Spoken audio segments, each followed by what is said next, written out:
ऐसे कई हर हर महादेव मूवी जो 25 अक्टूबर को रिलीज होगी, लेकिन इस मूवी को देखने से पहले ये वीडियो जरूर देख लेना। तो आखिर क्या हुआ था उस दिन? तो शिवाजी महाराज की पालकी सिर्फ 600 सैनिकों के साथ आगे बढ़ती है। आधी रात से भागते भागते सुबह हो गई थी, लेकिन हैरानी की बात यह कि किसी के कदम एक पल के लिए भी नहीं रुके। भागते भागते दोपहर हो गई, लेकिन विशालगढ़ न आया। तो वहीं पर पीछे से सिद्दी जोर ने भेजा हुआ मसूद आ रहा था 1500 की फौज के साथ। तभी बाजी प्रभु देश पांडे ने भेजा हुआ जासूस खबर लाया कि मराठा सरदार सुरवे और राजा जसवंत सिंह विशालगढ़ पर घेरा डाले बैठे हुए हैं। तभी शिवाजी महाराज के मुंह से ये शब्द निकले। शिवाजी महाराज बोलते हैं कि देश का कैसा भाग्य है, जसवंत सिंह जैसा राजपूत राजा और सुरवे जैसा मराठा सरदार दोनों मुगलों के पक्ष में है। तभी बाजी प्रभु देश पांडे बोलते हैं कि राजे अधिक समय नहीं है, पीछे 1500 की फौज के साथ मसूद आ रहा है। तभी शिवाजी महाराज भी सोच में पड़ गए।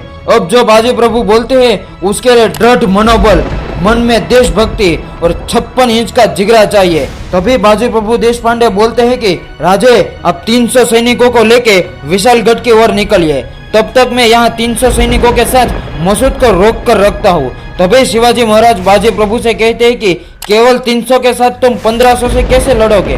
तो वहीं पर बाजी प्रभु देश पांडे बोलते हैं कि मुझे लड़कर जीतना थोड़ी ना है राजे, बस उनको रोक कर रखना है कि जब तक आप विशालगढ़ न पहुंच जाइए। देखो दोस्तों, इसे कहते हैं राष्ट्र भावना, इसे कहते हैं देशभक्ति। तभी बाजी प्रभु देश पांडे ने शिवाजी महाराज से एक विनती की कि राजे आप जब विशालगढ़ पहुंच जाइए तो बस एक तोप लगवा दीजिएगा, जिसे हमें पता चल जाएगा कि आप विशालगढ़ पहुंच गए हैं। शिवाजी महाराज के जाते बाजी प्रभु देश पांडे सिंह के भांति दहाड़ते हुए बोले, मेरे बहादुर मराठा, जब तक शिवाजी राजे विशालगढ़ न पहुंच जाए तब तक एक भी शत्रु यहाँ से गुजरना नहीं चाहिए। मराठी आन की लाज रखना हमारे हाथों में है। हर हर महादेव के आवाज के साथ सारी यह घाटी जीवंत हो गई। चलो इस दुनिया को दिखा दे 300 उल्टी खोपड़ी के मराठे क्या कर सकते हैं। तो अब सुनो कौन थे बाजी प्रभु देश पांडे।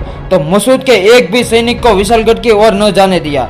जो भी विशालगढ़ की ओर जाने की कोशिश करता उसे बाजी प्रभु काट के रख देते थे। एक समय तो ऐसा आया था कि जब शत्रु सैनिक बढ़ बढ़ के आ रहे थे तभी बाजी प्रभु देश पांडे भाला फेंक फेंक कर मार रहे थे।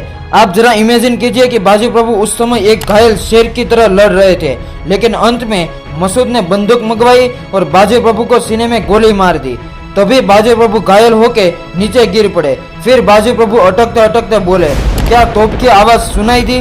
तो सैनिकों ने कहा कि जी हमें कोई भी तोप की आवाज नहीं सुनाई दी। तो बाजी प्रभु फिर से खड़े हो गए और बोले, राजे अभी तक विशालगढ़ नहीं पहुंचे होंगे, तो बाजी भला उससे पहले कैसे मर सकता है?